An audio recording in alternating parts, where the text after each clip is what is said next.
Hey guys, welcome back to a new video. I'm Stephanie West. I'm a licensed counselor here in the state of Michigan, and I am owner and operator of In Progress Counseling. Today we're going to talk about the primary experience of an emotion and then the secondary experience about the emotion. And why, when we have big loaded statements around our emotions, why we have like twice as much metabolizing and twice as much work that we have to do. Because it's not just about our experience, it's about the fact that we don't want to accept our experience. So that's what we're going to kind of draw out today. That idea of, let's say something really frustrating happens, and now I'm disappointed. But now instead of just being disappointed, maybe I don't think I'm supposed to be disappointed, maybe I don't want to feel the uncomfortable feelings. Well, now I have a secondary response. I'm frustrated at myself for feeling disappointed. And now instead of just navigating disappointment, I now have to metabolize both frustration about my disappointment and my disappointment. Up on the board here, it's just a quick little kind of visual of it. That idea of, let's say my primary response to something is anger. And then for whatever reason, I have judgment around anger. Maybe I grew up in a context where anger was used in a really irresponsible way. So then I feel guilt about my anger. Or let's say I don't like the sensations of anger, so I feel like the injustice of something. And so I'm now angry that I have to have anger about something that was unjust. And it's like we add in all this complexity when we have emotions about our emotions. So up here, I have anger, and then my secondary response is anger about my anger. And now I've duplicated the things I have to sort through. I've doubled the amount of work to get through the emotion. So one modality of therapy that I highly, highly value is called acceptance and commitment therapy, ACT. And ACT starts with the understanding that things are what they are. I am who I am. It is what it is. And committed action towards changing the things that I'm allowed to change and influencing the things I can influence. But step one is accepting that things are what they are, meaning if I'm ticked off, okay, I'm ticked off. I have cortisol running through my body. I have adrenaline running through my body. Okay, I have anger.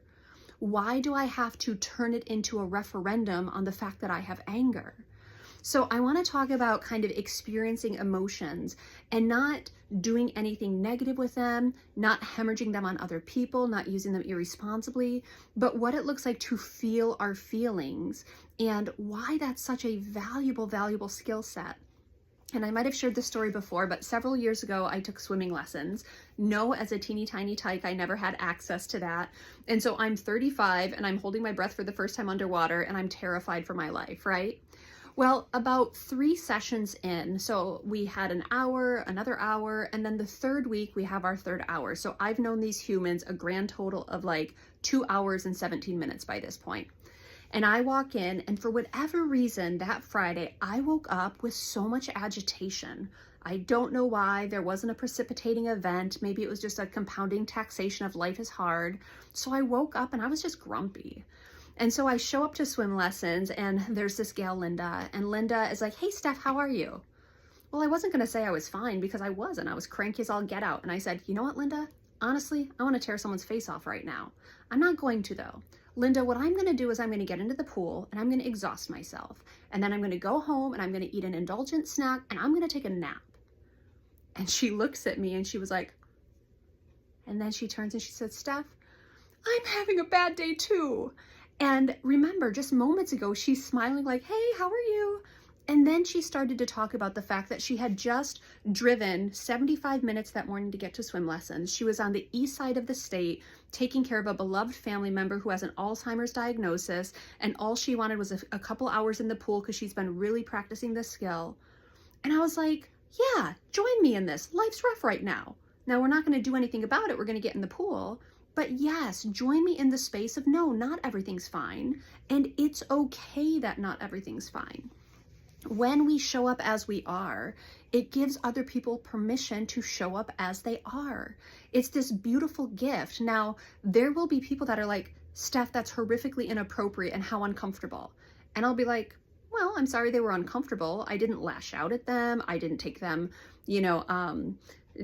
throw them in the pool. I didn't act out in the pool. I didn't put it on them to hold. I just shared, hey, this is where I'm at. It's kind of ick today and I'm fine and it'll be fine and we'll move through it, but that's where I'm at. And so I didn't thrust anything on the other person outside of, authenticity and like, yeah, today's kind of a crap day. And that was okay, at least in my experience. That's not inappropriate. It was an accurate kind of reflection of how things were. And it gave this other person permission to say, oh, my life is struggle bus too right now.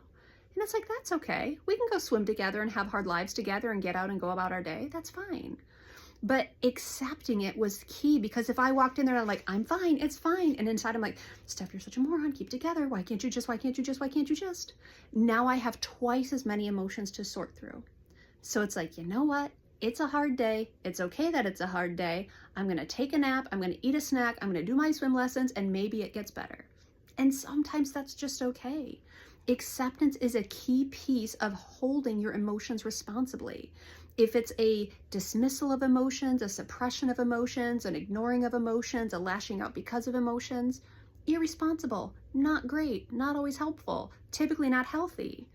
But you're allowed to hold them, call them what they are, and say, I know in the big scheme of things I'm okay, and right now it's hard, or right now it's ick, or right now I'm frustrated. That's okay. Be those things. Just don't punish yourself for being those things.